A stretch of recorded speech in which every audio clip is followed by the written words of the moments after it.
बिहार चुनाव का परिणाम आ चुका है, सबके सामने है। परिणाम सबकी उम्मीदों से ऊपर है। ना बीजेपी वालों को, एनडीए वालों को इतनी ज़्यादा उम्मीद थी, ना महागठबंधन वालों को इतनी कम की उम्मीद थी।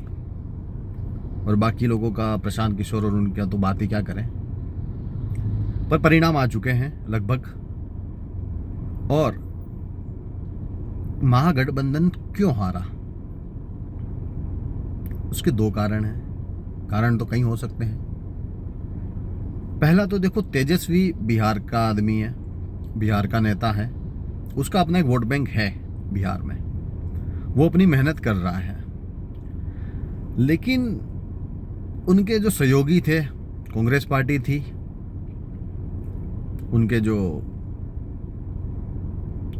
खास नेता हैं जो कहते हैं कि अंबानी की सिम से रील बनाओगे तो पैसा अडानी के खाते में जाता है, ऐसे महान विचारक जो हैं उनके पार्टी में,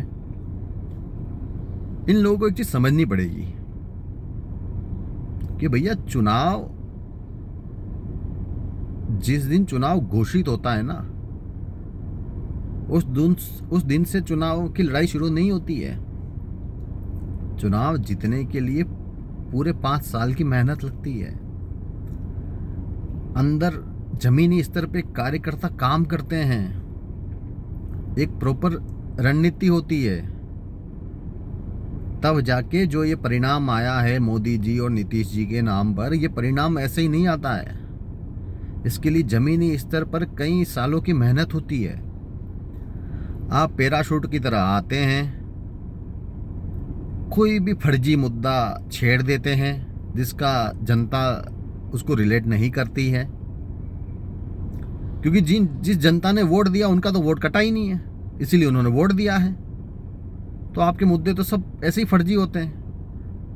और खाली आप ये सोचो कि हम फर्जी मुद्दे लाएंगे, चाहे वो ईवीएम से लगाकर चौकीदार चोर से लगाकर राफेल से लगाकर अब वोट चोरी तक, जितने भी मुद्दे लेके आए, हमेशा यही हुआ। अब मुद्दे लेके आते हो और फिर बीच में कभी बैंकॉक, कभी थाईलैंड, अभी फिर कहीं विदेश में हैं, अब फिर घूमने चले जाते हो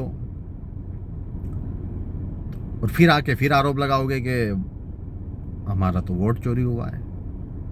तो भैया सीधी गणित है, जो पार्टी मेहनत करती है ना जमीनी स्तर पर, 1 दिन 2 दिन 4 दिन 6 दिन 1 महीना 2 महीना 4 महीना 6 महीने का ये मेहनत का परिणाम नहीं होता है। संगठन जिसको कहते हैं ना, बूथ लेवल पे मैनेजमेंट जो होता है, संगठन जो होता है, कार्यकर्ता जो होते हैं, वो तय करते हैं कि चुनाव कौन जीतेगा। नेता आते हैं और नेता अपने भाषणों से, अपने वादों से, अपनी बातों से प्रभावित जरूर करते हैं चुनावों को, लेकिन सिर्फ नेताओं की बातों से चुनाव नहीं जीते जाते, जमीनी स्तर पे उतरना पड़ता है। वरना फिर अगले यूपी में और अब जहाँ जहाँ चुनाव है वहाँ फिर यही रोना आप रोते रहेंगे कि भैया हमारा तो वोट चोरी हो गया है।